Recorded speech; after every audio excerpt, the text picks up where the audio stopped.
de guerrillas y terroristas. Bueno, eso es interesante porque además han estado muy presentes en nuestra vida cotidiana informativa, si queremos. Las FARC, por ejemplo, Sí. están muy presentes a propósito del acuerdo de paz en Colombia, pero está todo lo que pasa en Medio Oriente y cómo nos acercamos, cómo entendemos un conflicto de lejos que desata guerras civiles, bombardeos, una cantidad enorme de muertos, en fin, y que también tiene presencia en Europa de una manera distinta. Todo eso que queremos tratar de ir entendiendo a propósito de este libro. Claro. Luis Felipe, lo primero, ¿cuál es tu motivación para centrarte en esto, hablar de grupos guerrilleros o grupos terroristas? Ya te voy a preguntar por esa diferencia, pero ¿qué te motivó a centrarte en estos grupos de la segunda mitad del siglo XX? Mira, a mí me interesa mucho los temas de violencia en general. La violencia la encuentro... es muy invade nuestras vidas, ¿no? No hablo solamente de la violencia física, ¿no? Estamos desde la persona que cree que trabaja más de lo que debería, hasta en los tráficos, ¿no? Son violencias simbólicas y pequeños tipos de violencia que en algún momento pueden derivar en una gran violencia, en una fuerza de rebeldía. Y eso es algo que siempre me ha llamado la atención. Yo estudio temas de violencia en general. Ya el libro anterior que tenía era sobre guerra y fútbol, ¿no? Épocas donde estaba mezclado el fútbol y temas de violencia, porque realmente lo encuentro... Además de emocionante, o sea, nadie va a creer que me gusta la violencia ni nada de eso, algo que realmente es el último recurso, pero siempre es un recurso, ¿no? Siempre se habla de la violencia como el último recurso, pero nadie nega que es un recurso. Entonces esto me parece fascinante. Mucho tiempo estuve viviendo muchos años en México y también allá el tema de la violencia es una cosa que te toca más de cerca, ¿no? Que te toca un poquito más la puerta. Yo viviendo aquí en Chile realmente mis problemas de mi seguridad física son muy pocos, ¿no? No tengo muchos temores al respecto. Pero viviendo en México me sucedía que había un miedo legítimo que pasaran cosas a mí y a mis seres queridos. Hubo un par de escenas que sucedieron en México que me hicieron también llamar la atención. Algunos viajes también que estuve teniendo. Llevaba muchos años tratando de hacer este libro. Entonces, en algunos viajes que hice a Nicaragua, a Guatemala, a Cuba, fui tratando de también ir... uniendo un poco las ideas que estaban sueltas sobre mis ideas de lo que era la guerrilla y el terrorismo. Ahora, tú mencionas a 40 grupos, me gustaría que nos mencionaras algunos, los que a lo mejor tenemos más presentes, y ¿hay un hilo conductor en todos ellos? ¿Hay una identificación común? Y esto es muy polémico lo que tú me dices, ¿no? Porque a veces, yo todos estos temas a veces los trato en redes sociales, que son jueces un poco no tan justos, ¿no? Al momento de ver, digamos, de decir lo que ellos piensan, ¿no? Entonces dicen, pero ¿cómo se te ocurre comparar ISIS con el Frente Patriótico Manuel Rodríguez? Bueno, para allá iba parte de la pregunta, pero porque dale. no lo hago, ¿no? O sea, no estoy comparando esos dos grupos, sino que lo que tienen en común todos los grupos que están en este libro, que son muy diversos, son que son grupos civiles alzados en armas por razones ideológicas. Esa es la diferencia de por qué no estoy hablando del cartel de Juárez. Es que yo te iba a preguntar, de los 40 que defines, ¿todos tienen una base ideológica? Esa era una de las preguntas. Todos. No sé. Ya, perfecto. ¿No? ¿Y qué sería, por ejemplo, cuál es el fin ideológico del cartel de Juárez? Dinero. No, eso no es un fin ideológico. El narcotráfico es una especie de negocio. Claro, no quieren gobernar, no quieren educar, no quieren hacer escuelas. Ellos simplemente quieren ganar dinero. Entonces eso no es un tipo de grupos que me interesen, no es una violencia que salga de las entrañas de la emocionalidad de los pueblos, ¿no? Que es lo que pasa.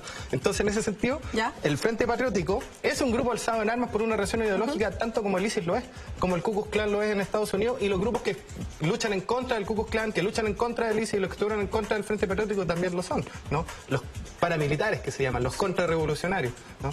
Pero realmente son un mundo de diferencias, por eso son tomados según su categoría, ¿no? Yo hablo del Frente Patriótico en unión con los zapatistas en México y con los montoneros en Argentina, que eran grupos un poco más similares, son comparables.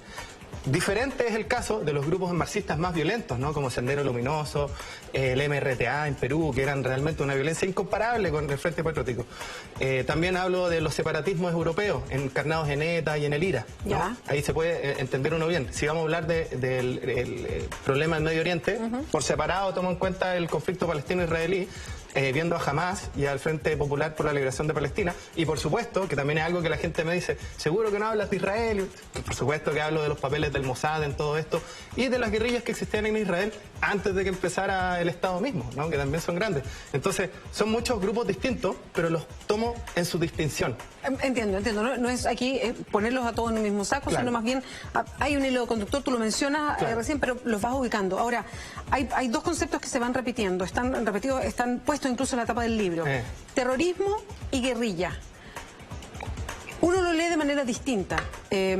Incluso hay algunos que se pueden mirar con ojos con mucha más simpatía por lo que querían hacer. Por ejemplo, el Frente Patriótico Manuel Rodríguez en Chile, porque quería derrocar una dictadura, porque buscaba de alguna manera hacerle frente a lo que significaba el terrorismo de Estado. Exacto. Hay otros que uno mira y cree que son más terroristas. También depende de la información que nos llegue, dónde estamos ubicados en el mundo. ¿Cómo nos diferenciamos? ¿Cuándo se habla de terrorismo? ¿Cuándo se habla de guerrilla? Es que tú dijiste una palabra clave en esto, que es, algunos dicen, y eso es. Por eso yo hablaba un poco en la radio de esto antes. La mejor forma de definir guerrilla y terrorismo es no hacerlo. No es necesario. ¿Pero por qué? ¿Porque no se puede? No se puede, ¿no? Nadie ha llegado a este tema, digamos, las primeras nociones de la palabra terrorismo parten, digamos, institucionalizado desde el Estado francés contra su propio pueblo, la Revolución Francesa, en la etapa posterior que era el gobierno, digamos, de Robespierre, que la época del terror. Entonces, curioso que la primera vez que se habló de terrorismo fue desde un Estado contra los ciudadanos. Y hoy en día eso no se entiende así, es absolutamente al revés, sí, ¿no? Hoy día se entiende como ciudadanos que tratan de dañar a un Estado. Y el Estado no puede ser terrorista, pero entonces llega la gente, levanta la mano y dice, ¿y el terrorismo es Estado? Y algunos dirán, no, eso no es terrorismo porque no cae en la definición. Pero ¿cuál es la definición de terrorismo? Se han hecho muchas definiciones en los organismos internacionales hasta hoy en día y se contradicen todas. Entonces, como tú bien dices, ¿cómo voy a decir yo que un grupo es terrorista y un grupo es guerrillero? Según si me gusta o no su razón de lucha. Si este grupo tiene una razón de lucha... Es más bien la lectura de la posición ideológica que nosotros hacemos de cada grupo si decimos que son terroristas o guerrilleros. Puede estar tan errado o puede estar muy en lo cierto de igual manera, ¿no? O sea, si nosotros... por eso, si yo estoy a favor de una lucha ideológica, esto simplemente es... guerrilla, son luchadores sociales por un bien máximo, son héroes, ¿no? Pero si lo vemos por el otro lado, si lo vemos por el lado de que no me gusta lo que está haciendo, estos son unos simples terroristas que hay que eliminar, ¿no? Por eso es importante. ¿Cuál es la diferencia entre guerrilla y terrorismo? En general, es una definición moral, de si estoy de acuerdo o no con lo que tú estás haciendo. Podemos ser un poquito más técnicos y decir que, ok, los actos terroristas son estos actos singularizados que buscan causar pánico en los demás. ¿Pero qué? ¿El bombardeo alemán a Londres no era eso? ¿El bombardeo de Inglaterra a la ciudad de Dresden en la Segunda Guerra Mundial no era generar pánico en la gente? ¿La crucifixión de Jesús en las calles de Roma acaso no eran para eso? ¿Era terrorismo eso entonces también? Y está complicado irnos hacia atrás en la historia y ver que estas cosas han pasado muchas veces. Pero ahora como tenemos este nuevo concepto que después de la caída de las Torres Gemelas ganó mucha fuerza, que era el terrorismo, ahora tenemos este nuevo fetiche al cual denominar y al cual están todos emocionados con él.